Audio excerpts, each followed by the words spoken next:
Gandhi once said that we could tell a lot about humanity by the way we treat our animals.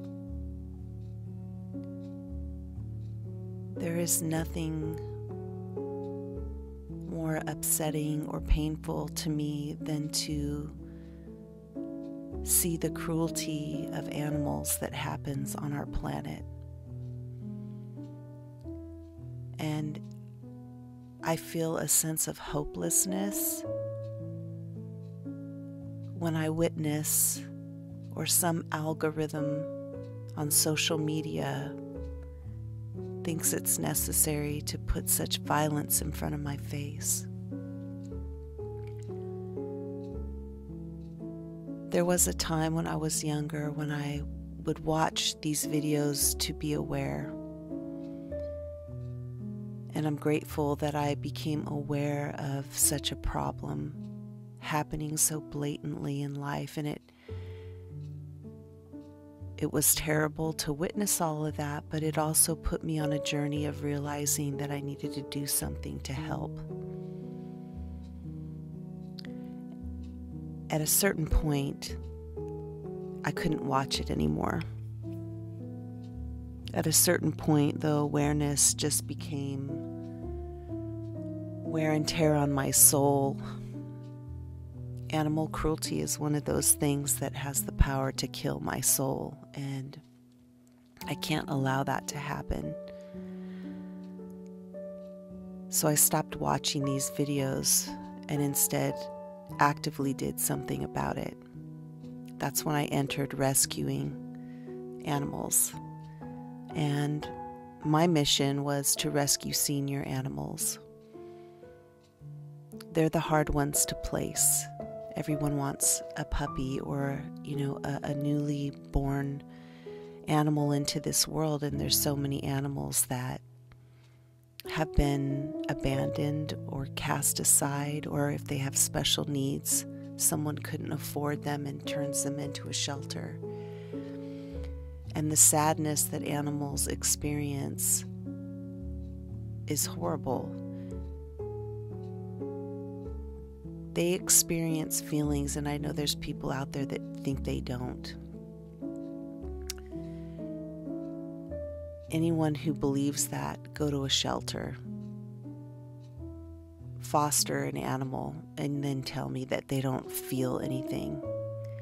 Because one of the first things that you see they feel is gratitude. They feel pain and loss when their owners abandon them.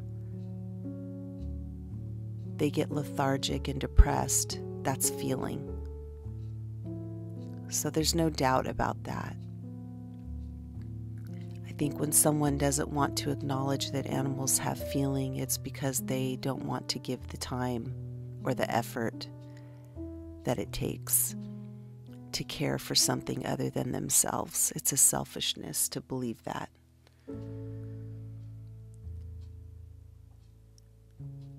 So I feel a sense of hopelessness when I see stuff like that, when something comes across and I see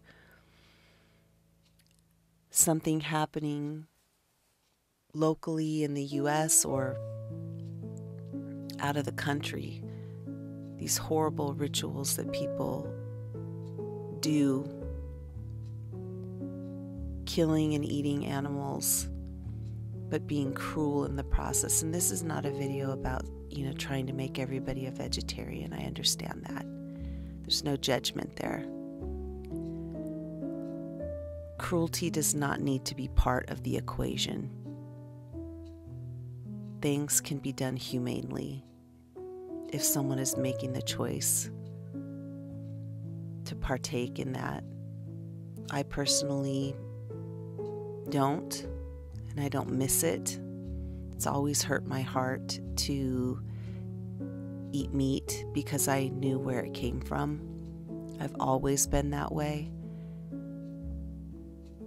And I haven't always been a vegetarian, obviously, but for probably over 20 years, I don't even know, I stopped counting over 20 years ago, I've not eaten meat.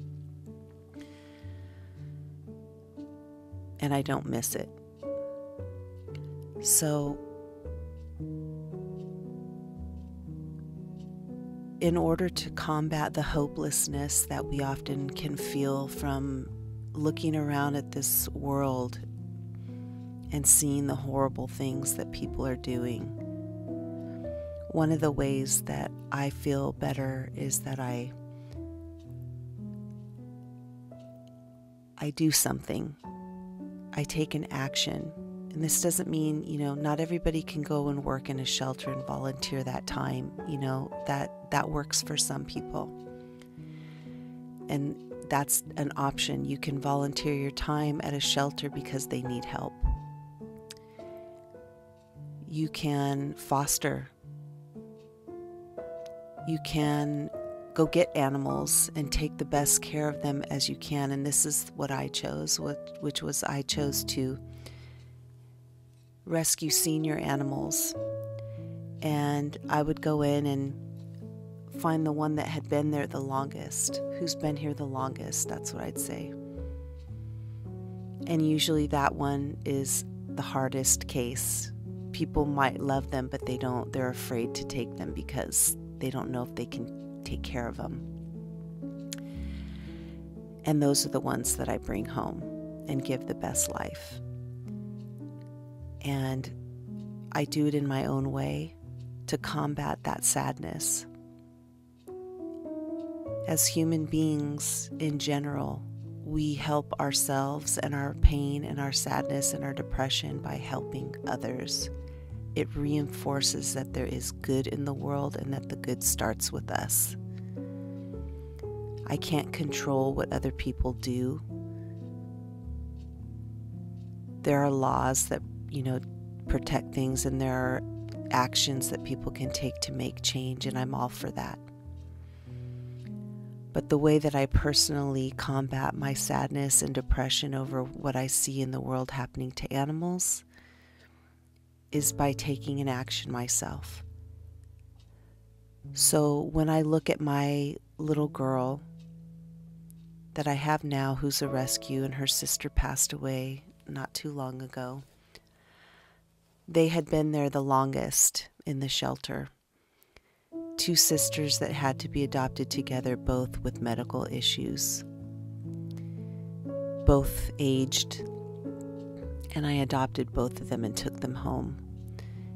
And they have been the biggest blessing, but every time something comes across my view that shows me the cruelty is still out there, I look over at them and I know I made a difference in their life. And I'm making a difference in their life. And that's what I'm saying, is that I can't change the world, this nameless, faceless world. But when I look over at the animals that I've rescued, it helps. It doesn't solve all the problems, but I look at them and I know I did something. I took an action. And so I'm encouraging you to do the same thing. If you feel this sense of hopelessness for things that you see going on in the world, take an action towards making a difference. Thank you for listening.